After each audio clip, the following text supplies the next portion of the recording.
بسم اللہ الرحمن الرحیم وبہ نستعین سبحانک لا علم لنا الا ما علمتنا انک انت العلیم الحکیم الحمد للہ رب العالمین والصلاة والسلام علی سید المرسلین وعلی آلہ وصحبہ اجمعین ومن تبعہم بإحسان الی یوم الدین اعوذ باللہ من الشیطان الرجیم بسم اللہ الرحمن الرحیم ومن یشاقق الرسول من بعد ما تبین له الہدی وَيَتَّبِعْ غَيْرَ سَبِيلِ الْمُؤْمِنِينَ نُوَلِّهِ مَا تَوَلَّى وَنُصْلِهِ جَهَنَّمَ وَسَاءَتْ مَصِيرًا وَقَالَ تَعَالَى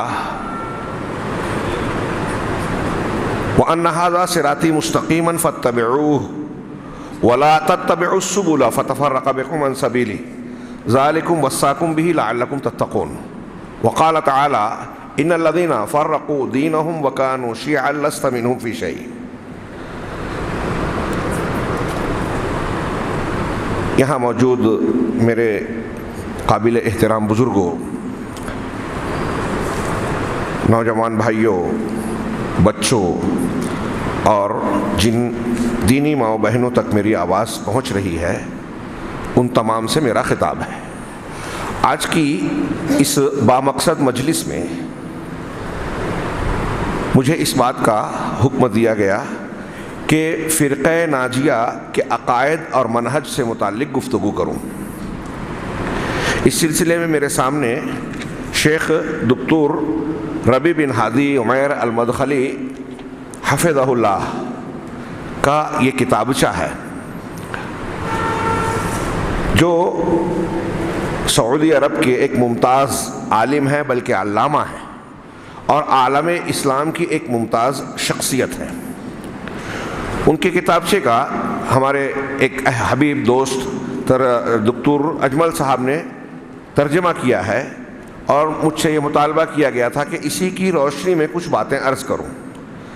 جب میں نے کتابچہ دیکھا تو اس کے کئی گوشے نظر آئے، اور مجھے محسوس ہوتا ہے کہ اس کے تمام گوشوں کو میں آج کے ایک خطاب میں سمیٹ نہیں پاؤں گا، لہذا کچھ کتابچے کی باتیں اور بسہولت سمجھانے کے اعتبار سے جو مجھے بہتر نظر آئے گی اللہ کی توفیق سے، میں کچھ اہم باتیں عرض کرنے کی کوشش کروں گا۔ اللہ تبارک و تعالی ہم سب کو اخلاص دے اور اس کوشش کو دنیا اور آخرت کے لیے مفید بنائے۔ محترم حاضرین، یہ جو عنوان ہے فرقہ ناجیہ کے اصول و عقائد یا عقائد اور منہج، یہ ایسا عنوان ہے کہ عام طور سے ایک بڑا طبقہ مسلمانوں میں اس قسم کے عنوان سے میں یہ کہوں کہ بدعتا ہے تو غلط نہیں ہوگا۔ انہیں لگتا ہے کہ یہ ایسا موضوع ہے جس میں اختلافی مسئلے پر گفتگو ہوتی ہے، اور ایسی باتیں بیان کی جاتی ہے جسے بعض حضرات بلکہ بہت سارے لوگ ناگوار محسوس کرتے ہیں۔ جب ہم اس بات پر، اس موضوع پر گفتگو کریں گے کہ کون سا گروہ مسلمانوں میں برسر حق ہے، کون سا گروہ ایسا ہے جو جناب محمد رسول اللہ صلی اللہ علیہ وسلم کے بتائے ہوئے اور متعین کیے ہوئے اس طریقے پر ہے جو جنت تک لے جانے والا ہے، اور اس کے علاوہ بقیہ تمام گروہ ایسے ہیں جو اس راستے سے منحرف ہو گئے، دائیں بائیں پھر گئے، نتیجے میں جس قدر وہ اللہ کے نبی صلی اللہ علیہ وسلم کے راستے سے صراط مستقیم سے ہٹے، اسی قدر گمراہی کا شکار ہوئے۔ لوگوں کو اس موضوع پر گفتگو کرتے ہوئے ناگواری محسوس ہوتی ہے، جھجک محسوس ہوتی ہے، لیکن میں یہ عرض کروں، تھوڑی دیر کے لیے ابھی اس تناظر میں غور کیجئے کہ ہمارا کوئی بھی جب مسئلہ پیش آتا ہے تو مسلمانوں کے ہر اسٹیج سے یہ بات کہی جاتی ہے اور وجہ کہی جاتی ہے کہ مسلمانوں کی مصیبتوں کی جڑیں خود مسلمان ہیں،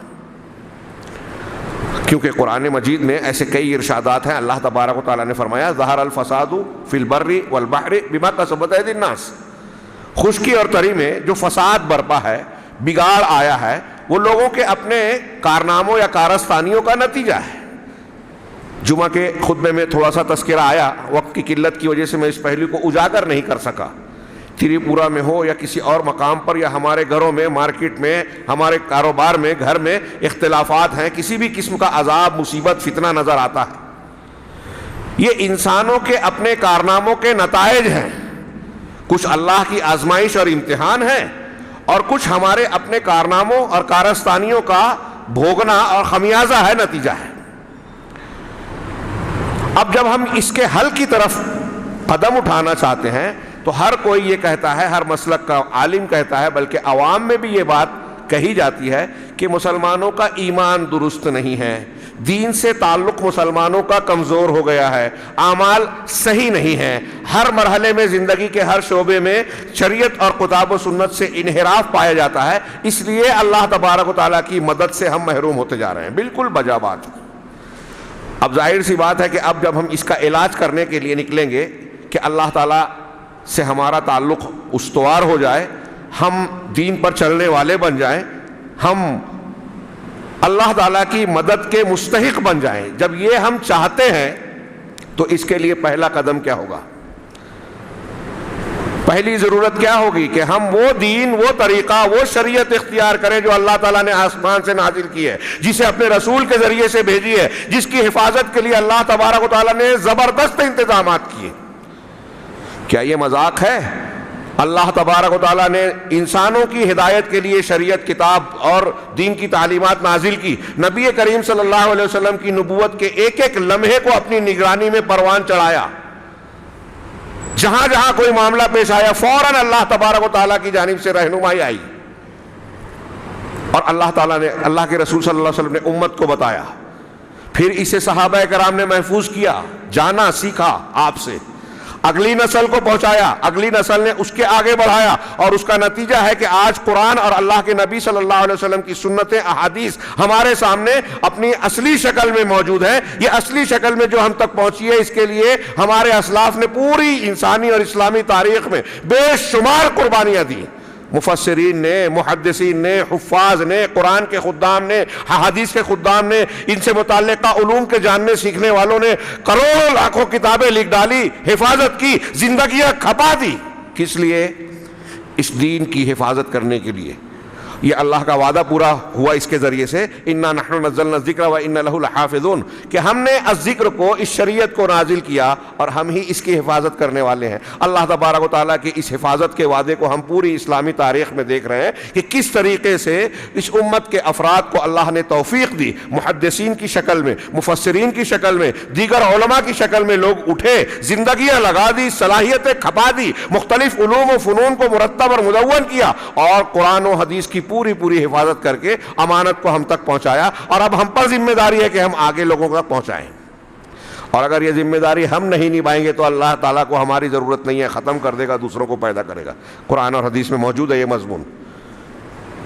تو کیا یہ مذاق ہے؟ ہم اور آپ اس سے بدک رہے ہیں۔ اللہ تعالیٰ نے جو دین نازل کیا، جس کی حفاظت کرتے ہوئے ہمارے اسلاف نے زندگیاں لگا دی، ہم اسے سیکھے نہیں، یہ پتہ نہ لگائیں کہ وہ صحیح دین جو اللہ نے آسمان سے اتارا ہے وہ کون سا ہے۔ دنیا میں جتنے فرقے آج مسلمانوں کے پائے جاتے ہیں، ہاں، رافضی ہوں، سنی ہوں، ان کے الگ الگ فرقے ہوں، جس میں تصوف، اہل تصوف ہے، چشتی، قادری، نقشبندی، سہروردی، رفاعی، ہاں، فلاں ڈھما، اہل حدیث، حنفی، شافعی، مالکی، حنبلی، پھر اس کے علاوہ دوسرے جو بہت سارے فرق ہیں، خوارج، معتزلہ، جہمیہ، قدریہ، اشعریہ، ماتریدیہ، جبریہ، اور نہ جانے کون کون سے فرقے، عقائد میں، اعمال میں، اصولوں میں، جنہوں نے اپنی الگ الگ ڈگر اور راہیں بنا لی۔ کیا سب صحیح ہے؟ آنکھیں بند کر لیں ہم اور یہ کہیں کہ آپ کو اگر دین اسلام پر عمل کرنا ہے تو کسی بھی فرقے کا ساتھ پکڑ لو، کسی بھی رہبر کے پیچھے چلنے لگو، آپ حق پر ہوں گے، دین پر عمل کرنے والے ہوں گے، یہ مت دیکھو صحیح کیا ہے غلط کیا ہے، بس دین پر لگ جاؤ۔ کیا یہ صحیح ہوگا؟ میں پوچھ رہا ہوں، کیا یہ صحیح ہوگا؟ انصاف ہوگا؟ شریعت کے ساتھ بھی ناانصافی ہوگی اور اپنے آپ پر بھی ظلم ہوگا۔ ہم اپنے آپ کو دھوکہ دے رہے ہیں اگر ہم اس بات سے اپنے آنکھوں کو بند کر رہے ہیں کہ صحیح غلط، حق اور باطل کی تمیز کی جائے، تو بہت بڑا دھوکہ دے رہے ہیں۔ آج ہم دیکھ رہے ہیں کہ عالم اسلام میں مسلمان دین کے نام پر مختلف خدمات انجام دے رہے ہیں، الگ الگ اسٹیجوں سے الگ الگ کام کر رہے ہیں، ہر کوئی مگن ہے اس بات میں کا دعویٰ کرتا ہے یا سوچتا سمجھتا ہے اپنے تئیں کہ ہم بڑی خدمات انجام دے رہے ہیں، مسلمانوں کے بڑے کام ہو رہے ہیں۔ لیکن تھوڑی دیر کے لیے اسی بات کو سوچئے کہ ایک مسلمان بڑی محنت کر رہا ہے، خلوص سے اگر کر رہا ہے، اخلاص بھی ہے اس کے اندر، لیکن اگر وہ جس دین پر محنت کر رہا ہے وہ بدعات پر مشتمل ہے، جس دین پر محنت کر رہا ہے اس میں اگر شرک ہے، اس میں اگر اللہ اور رسول کے بتائے ہوئے عقیدے اور منہج کے خلاف باتیں ہیں، جسے وہ دین اسلام کا حصہ سمجھ کر اس کی خدمت کر رہا ہے، اسے لوگوں تک پہنچا رہا ہے، جھوٹی حدیثیں لوگوں کو سنا رہا ہے اور یہ کہہ رہا ہے کہ اللہ کے رسول صلی اللہ علیہ وسلم نے فرمایا، تو یہ خدمت ہوئی یا دین اسلام کی دشمنی ہوئی؟ فائدہ پہنچانا ہوا اپنے آپ کو، اسلام کو، یا نقصان پہنچانا ہوا؟ اس ایک تناظر پہ غور کیجئے۔ یہ سوال کہ فرقہ ناجیہ کون ہے، دین کا صحیح طریقہ، مکتب فکر، منہج، عقیدہ کس کے پاس ہے، اگر اس پر ہم غور نہ کریں، اس پر بحث نہ کریں، تو یہی صورتحال ہوگی کہ مسلمانوں کے لوگ، نوجوان بہت سارے لوگ دین کی خدمت کرنے اور دین پر عمل کرنے کے جذبے کے ساتھ اٹھیں گے اور بدعت اور خرافات کو گلے لگا کر اس کو پھیلائیں گے، تو پھر کیا ہوگا نتیجہ؟ یہی ہو رہا ہے۔ یہ پہلا سوال جس سے ہم نے اپنے آپ کو دور کر لیا، اس کے نتیجے میں آج ہمارے درمیان میں، بلکہ عالم اسلام میں، ہندوستان پاکستان میں تو بطور خاص، اکثریت جو دین، جو منہج، جو طریقہ اختیار کیے ہوئے ہے وہ ایسا دین ہے کہ نام تو اسلام کا ہے، وہ خوش فہمیوں میں تو مبتلا ہے، لیکن اگر آپ اللہ تبارک و تعالیٰ نے جس دین کو محفوظ شکل میں ہم پر اور آپ تک پہنچایا ہے، اس کو سامنے رکھ کے لوگوں کے دین کا موازنہ کرتے ہیں تو ہم کو نظر آتا ہے کہ دونوں میں زمین و آسمان کا فرق ہے، دونوں میں زمین و آسمان کا فرق ہے۔ اور یہ بھی سمجھ لیجئے مائیں بہنیں، یہ نہ سمجھیں کہ یہ موضوع ہم سے متعلق نہیں ہے، یہ مردوں کے لیے جتنا ضروری موضوع ہے خواتین کے لیے بھی اتنا ہی اہم ہے کہ ہم اگر دین کو اختیار کرنا چاہتے ہیں، جنت کو حاصل کرنا چاہتے ہیں، اللہ کے مقرب بننا چاہتے ہیں، تو سب سے پہلا قدم، پہلا سوال یہ ہے کہ کون سا دین اختیار کی کریں۔ بہت سے دین اسلام کے نام پر آج ہمارے دنیا میں پائے جاتے ہیں، ہر کوئی دعویٰ کرتا ہے، کتابیں لکھتا ہے اور الگ الگ قسم کی تشہیر اور پروپیگنڈے کو اختیار کرتا ہے، اور اگر غور سے دیکھیں تو آج کے زمانے میں جو باطل ادیان ہیں، باطل مذاہب ہیں، باطل مکاتب فکر ہیں، وہ زیادہ خوبصورت بنا کر اپنے باطل کو حق کی شکل میں پیش کرتے ہیں، عوام اور عام آدمی، سادہ ذہن انسان اس سے متاثر ہو جاتا ہے، دھوکہ کھا جاتا ہے، چمکنے والے پیتل کو سونا سمجھ لیتا ہے، اور وہ حقیقی سونا جو چمکدار نہیں نظر آ رہا ہے، جس کا پروپیگنڈا نہیں ہو رہا ہے، ٹی وی چینل پہ جو نہیں آ رہا ہے، اس کے بارے میں جو ہے آنکھیں بند کر لی، اس کو مختلف قسم کے الزامات دیے جا رہے ہیں۔ آج میں ابھی جو باتیں پیش کروں گا اس کو سامنے رکھ کے اگر آپ عالم اسلام کا جائزہ لیں گے تو یہ صاف نظر آئے گا کہ جو اہل بدعت ہیں وہ دندنا رہے ہیں، جو اہل سنت اور اہل حق ہیں ان پر پوری دنیا ان کی دشمن بن کر ان کو مختلف الزامات کا نشانہ بنائے ہوئے، اور اسی بنیاد پر اس کا اثر ہے کہ ہمارے مسلمانوں میں ایک بہت بڑا طبقہ، اکثریت ایسی ہے جو اہل حق کے تعلق سے بدگمانی کا شکار ہے، ان کے بارے میں الگ الگ الزامات بیان کر کے اپنے آپ کو تسلی دیتے، کہہ رہے یہ اختلافی مسئلے پر بات کرتے ہیں، ارے یہ یہود و نصارہ سے تعلق رکھتے ہیں، ارے یہ ایسے ہیں، ارے یہ ویسے ہیں، جبکہ ان کا حقیقت سے کوئی تعلق نہیں۔ اور جناب محمد رسول اللہ صلی اللہ علیہ وسلم کے عہد مبارک سے یہ سلسلہ چلا آ رہا ہے کہ اہل باطل اہل حق کے خلاف جھوٹ پھیلاتے ہیں، پروپیگنڈے کرتے ہیں، الزامات لگاتے ہیں، لوگوں کو دھوکہ دینے کے لیے ان کی حقیقت پر پردہ ڈالنے کی خاطر وہ چیزیں پیش کرتے ہیں جو صحیح نہیں ہیں اور وہ چیزیں چھپا دیتے ہیں جو حق ہے۔ بات تھوڑی سی لمبی ہو گئی لیکن موضوع کی اہمیت بتانا میں ضروری سمجھتا ہوں۔ اب اس تمہید کو سامنے رکھیے کہ یہ جب ہم چاہتے ہیں کہ ہمارا دین، ایمان، منہج درست ہو، دنیا میں بھی اللہ تعالیٰ کے مقرب بنے، اس کی رحمت و نصرت کے مستحق بنے، اور آخرت میں بھی اللہ تعالیٰ ہم کو جنت کے اندر داخل کرنے کے لائق بنائے، جہنم سے بچائے، اگر ہم اور آپ چاہتے ہیں، کوئی بھی بندہ یا بندی، مرد اور خاتون یہ چاہتا ہے، تو اس کے لیے پہلا سوال کیا ہے کہ صحیح اسلام کو، صحیح دین کو جو اللہ تبارک و تعالیٰ نے نازل کیا اس کو سیکھے جانے، دین کو سیکھے اور اپنی مرضی سے دین اختیار کر لے۔ آج کوئی یہودیت، نصرانیت، ہندو مت، جین مت، بدھ مت، کوئی اور دین اور مذہب اختیار کر کے اپنے آپ کو نیک بنا لے تو کیا ہم کہیں گے کہ وہ نجات پا جائے گا؟ وَمَن يَبْتَغِ غَيْرَ الْإِسْلَامِ دِينًا فَلَن يُقْبَلَ مِنْهُ، قرآن کا صاف ارشاد ہے، اور بہت سی دلیلیں ہیں کہ اسلام کے علاوہ جو بھی دین کے طور پر کوئی اور چیز چاہے گا وہ ہرگز قبول نہیں کیا جائے گا اللہ کے پاس۔ تو پہلی چیز یہ کہ اسلام قبول کیا جائے گا۔ اسلام اب کیا ہے؟ کون سا دین ہے؟ کہاں سے ملا ہم کو؟ اسلام کا مصدر کیا ہے؟ یہی ہمارے عنوان کا حاصل ہے کہ حق کیا ہے، اہل حق کون ہے۔ آج ہماری دنیا میں پھیلے ہوئے بہت سارے مسلمانوں میں کون سا گروہ ہے جس کے بارے میں ہم یقین کر سکتے ہیں کہ اس کے پاس صحیح، سالم، سچا اور محفوظ دین ہے، جس کی حفاظت کا ذمہ اللہ تعالیٰ نے لیا ہے۔ بہت مشہور حدیث ہے، بار بار پیش ہوتی ہے، میں آج بھی پیش کروں۔ آپ اور ہم نے، تمام مسلمانوں نے اسے سن رکھا ہے اور اسے بیان کرتے ہیں، اور پھر اپنے اپنے اعتبار سے جس سے اپنے آپ کو تسلی دیں اس کی توجیح بھی کرتے ہیں کہ ستفترق امتی الی 73 فرقہ۔ اس سے پہلے کا ٹکڑا ہے کہ یہود نصارہ میں اختلاف ہوا، فرقے بندیاں ہوئی، وہ 71-72 فرقوں میں بٹے، اور عنقریب میری امت، نبی صلی اللہ علیہ وسلم نے یہ خبر دی۔ اور میں اکثر یہ سوال کرتا ہوں، میرے کئی خطاب آپ نے اگر سنے ہوں گے تو یہ جملہ سنا ہوگا کہ تھوڑی دیر کے لیے سوچئے کہ نبی صلی اللہ علیہ وسلم بیان کر رہے ہیں تو کیا نبی کریم صلی اللہ علیہ وسلم کوئی غیر ضروری بات بیان کر سکتے ہیں؟ جو آپ نے بیان کیا اسے ہم غیر اہم سمجھ کے چھوڑ دیں میں؟ اور یہ تو بہت اہم بات ہے، بنیادی سوال ہے ہم دین پر، ہم نماز کیسے پڑھیں، مسجد میں کیسے آئیں، کون سا عقیدہ اختیار کریں، عبادت کا طریقہ کہاں سے لیں، یہ تو دین کا پہلا سبق ہے، پہلا قدم ہے۔ اگر یہی قدم ہم نے غلط اٹھا دیا، غلط مکتب فکر و منہج اور اصول کو اختیار کر لیا، تو ہمارے پورے دین کی عمارت خراب ہوگی۔ آپ شرک، بدعت، خرافات، کوئی اچھا کام رسول اللہ صلی اللہ علیہ وسلم کی سنت کے خلاف کر رہے ہیں تو وہ حدیث آپ نے بارہا سنی ہے، من عمل عملا لیس علیہ امرنا فہو رد، جس نے کوئی بھی ایسا عمل کیا جس پر ہمارا حکم نہیں ہے، رسول کا حکم نہیں ہے، تو وہ رد ہے۔ آپ کتنا بھی خوبصورت عمل کر رہے ہیں، شب برات میں رات بھر نماز پڑھ رہے ہیں، قرآن خوانی میں قرآن کی تلاوت کر رہے ہیں، اجتماعی ذکر میں جہری طور پر سبحان اللہ الحمدللہ کا ورد کر رہے ہیں، بظاہر وہ نیکی ہے، لیکن رسول کی سنت اور طریقے کی مخالفت ہونے کی وجہ سے وہ بدعت ہے، اس پر ثواب نہیں ملے گا، گناہ ملے گا۔ اس لیے کتنا اہم معاملہ ہے کہ ہم کوئی عمل اگر کرنے جا رہے ہیں تو پہلے یہ دیکھیں کہ وہ عمل صحیح ہے کہ نہیں ہے۔ یہی ہمارے آج کے عنوان کی بنیاد ہے کہ ہمارا پورا دین کون سا دین صحیح ہے، فرقہ ناجیہ کے اصول و ضوابط کیا ہیں، ان کا منہج کیا ہے۔ فرقہ ناجیہ سے مراد مسلمانوں کے گروہوں میں وہ گروہ جو نجات پانے والا ہے، دنیا میں ہدایت پر ہے، آخرت میں اللہ تعالیٰ کا اجر و ثواب پائے گا اور اللہ کے عذاب سے محفوظ رہے گا۔ ناجیہ، نجات پانے والا کون سا گروہ ہے؟ نبی کریم صلی اللہ علیہ وسلم نے اس بات کی اطلاع دی، خبر دی، اور وہ حدیث ایسی نہیں ہے کہ مسلمان نہ جانتے ہوں کہ امت 73 فرقوں میں بٹے گی۔ صاف آپ نے کہا کہ سب جہنم میں جائیں گے سوائے ایک کے۔ پوچھا کون؟ من کان علی ما انا علیہ واصحابی الیوم، او کما قال فی الحدیث، کہ وہ گروہ جو اس طریقے پر ہو جس پر میں ہوں اور میرے صحابہ ہیں آج۔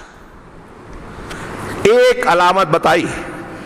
اب یہ جو جتنی بھی علامتیں ہم گفتگو کریں گے نا، لمبی چوڑی، اہل بدعت کے اصول و ضوابط کے بیچ میں اہل سنت اور اہل حق کے اصول و ضوابط بیان کریں گے، وہ سارے ضابطے بس یہی بنیاد پر ٹکیں گے، نبی صلی اللہ علیہ وسلم کا طریقہ اور میرے اصحاب یعنی صحابہ کرام کا طریقہ، عقیدے میں، عبادات میں، منہج میں، حلال حرام میں، زندگی کے تمام معاملات میں جو دین سے متعلق ہے۔ نبی صلی اللہ علیہ وسلم کا طریقہ اور آپ کے صحابہ کا طریقہ جو اختیار کرنے والا ہے، نبی صلی اللہ علیہ وسلم نے فرمایا کہ وہی جنت میں جانے والا ہے، باقی سب جہنم میں جائیں گے۔ اب جو باقی جہنم میں جا رہے ہیں اس میں اگر شرک اکبر، کفر اکبر والا گناہ ہے، انحراف ہے، تو وہ ہمیشہ جہنم میں رہیں گے۔ اگر اس سے کم درجے کا ہے تو علماء نے صراحت کی کہ وہ عذاب جھیلنے کے بعد چاہے بعد میں نکلیں، اللہ تعالیٰ کی معافی کے حقدار بنے، یہ الگ بات ہے، لیکن یہ باقی سب اہل حق کے خلاف ہونے کی وجہ سے جہنم کے اور عذاب کے مستحق ہوں گے۔ چھوٹی موٹی بات ہے، جس موضوع سے ہم آنکھیں چرا رہے ہیں، نبی صلی اللہ علیہ وسلم اسے اور کوئی ایک حدیث میں بیان کیا یا نبی صلی اللہ علیہ وسلم نے بیان کیا، قرآن میں نہیں ہے، ایسا نہیں ہے۔ شیخ دکتور ربی نے ایسی روایتوں اور کئی قرآن کی آیتوں کو پیش کیا۔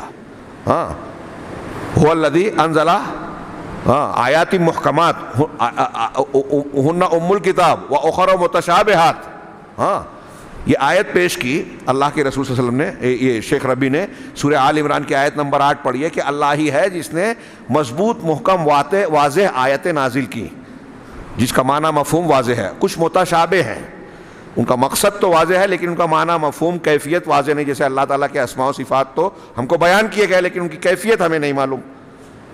اب جو چیزیں معلوم نہیں ہیں، جو ہم جان نہیں سکتے، جو ہمارے دماغ میں نہیں آ سکتی، اس کے پیچھے نہیں پڑنا۔ اس آیت میں آگے بیان کیا، فَأَمَّا الَّذِينَ فِي قُلُوبِهِمْ زَيْغٌ فَيَتَّبِعُونَ مَا تَشَابَهَ مِنْهُ ابْتِغَاءَ الْفِتْنَةِ وَابْتِغَاءَ تَأْوِيلِهِ، کہ جن کے دلوں میں ٹیڑھ ہے، کجی ہے، جن کا دل ہی بگڑا ہوا ہے، وہ ان چیزوں کے پیچھے پڑتے ہیں، قرآن کی ان آیتوں میں کے پیچھے جن میں تشابہ ہے، جن کا معنی اور مفہوم یا کیفیت واضح نہیں ہے، جو اللہ نے بتائی نہیں ہے، جس کا بتانا اللہ کو منظور اور مقصود نہیں ہے، وہ اس کے پیچھے پڑتے ہیں۔ کیوں پڑتے ہیں؟ ابتغاء الفتنہ وابتغاء تاویلہ، سورہ آل عمران کی آیت میں ہے یہ، کہ فتنے کی تلاش اور جستجو میں اور اس کے معنی اور مفہوم کی تلاش اور جستجو میں اس کے پیچھے بھاگتے ہیں۔ اور جو راسخین فی العلم ہیں، علم میں جو مضبوط ہیں، والراسخون فی العلم یقولون، وہ کہتے ہیں کہ ہم ان سارے پر ہم ایمان لائے، قرآن کی آیتوں پر ایمان لاتے ہیں، اور یہ جو بھی ہے محکمات اور متشابہات سب اللہ کی طرح ہے، اللہ کی طرف سے۔ ام المومنین حضرت عائشہ صدیقہ رضی اللہ تعالیٰ عنہ کی روایت نقل کی کہ انہوں نے قرآن کی آیت پڑھ کے بتایا کہ نبی کریم صلی اللہ علیہ وسلم نے بتایا کہ اہل بدعت جو متشابہ آیات کے پیچھے پڑھنے والے لوگ ہیں، تم ان سے بچنا، ان سے دور رہنا۔ سنا آپ نے؟ یہ کون کہہ رہا ہے؟ قرآن کی آیت میں اللہ تعالیٰ نے بتایا کہ کچھ ایسے لوگ ہیں جو متشابہ کے پیچھے چلیں گے، فتنہ چاہیں گے، تم کو اس سے بچنا ہے۔ کیوں بتایا اللہ تعالیٰ نے؟ نبی کریم صلی اللہ علیہ وسلم نے اس کی وضاحت کی۔ اس کا مطلب اللہ تبارک و تعالیٰ نے بھی ہم کو، آپ کو، ساری امت کو آگاہ کیا ہے کہ جو لوگ بدعات کے پیچھے بھاگتے ہیں، قرآن و حدیث کے ایسے معنی اور مفہوم تشریحات کے پیچھے پڑتے ہیں جو قرآن و حدیث کا مقصود نہیں ہے یا جو متشابہ ہیں، جن کے اختیار کرنے سے ظاہر سی بات ہے کہ قرآن حدیث کے جس معنی کو اللہ نے واضح نہیں کیا، اگر ہم اور آپ، کوئی بھی دنیا کا انسان، بڑی سے بڑی عقل والا انسان، اگر اس کو جاننے کی کوشش کرے گا تو جو اللہ نے بتایا نہیں، رسول نے سمجھایا نہیں، صحابہ نے جانا نہیں، اس کو سمجھنے کی کوشش کرے گا تو ٹھوکر تو کھائے گا، گمراہی تو آئے گی۔ یہ اللہ تعالیٰ نے ہم کو باخبر کیا کہ ایسے لوگ پیدا ہوں گے، کھود کرید کریں گے ایسی باتوں میں جس کا کوئی فائدہ نہیں ہے، جس کے مکلف نہیں ہے، پابند نہیں ہے۔ آج کل ہمارے یہاں کچھ ہے نا، کربلا کا واقعہ اور ایسے واقعات، تاریخی واقعات جو تاریخ کے جس کا ہماری شریعت اور احکامات سے تعلق نہیں ہے، اس کے کھود میں لگے ہیں، اور کچھ نوجوان ان کو سن رہے ہیں، لائک کر رہے ہیں، ان کے فالوورز بن رہے ہیں۔ تو ان سے بچنے کی تعلیم قرآن نے دی۔ قرآن نے کہا، ابھی جو میں نے 2-3 آیتیں پڑھی، تھوڑی سی غور کیجئے، 2-3 آیتیں پڑھی، اللہ تبارک و تعالیٰ نے فرمایا، پہلی آیت سورہ نساء کی آیت نمبر 115، وَمَن يُشَاقِقِ الرَّسُولَ مِن بَعْدِ مَا تَبَيَّنَ لَهُ الْهُدَى، جو عنوان ہے ہمارا، اس سے براہ راست تعلق اس آیت کا، وَمَن يُشَاقِقِ الرَّسُولَ مِن بَعْدِ مَا تَبَيَّنَ لَهُ الْهُدَى، جو رسول کی مخالفت کرتا ہے۔ سنا آپ نے؟ غور کیجئے۔ ہمارے یہاں بہت سارے لوگ، ابھی جو میں نے شروع میں کہا نا کہ کچھ لوگ کہتے ہیں کہ اس موضوع میں کیا پڑھنا، ارے یہ تو اختلافی ہے۔ آپ اس اختلافی موضوع میں اگر نہیں پڑھتے تو نتیجہ کیا نکلتا ہے؟ کسی بدعت کو آپ سنت سمجھ کر عمل کر رہے ہیں۔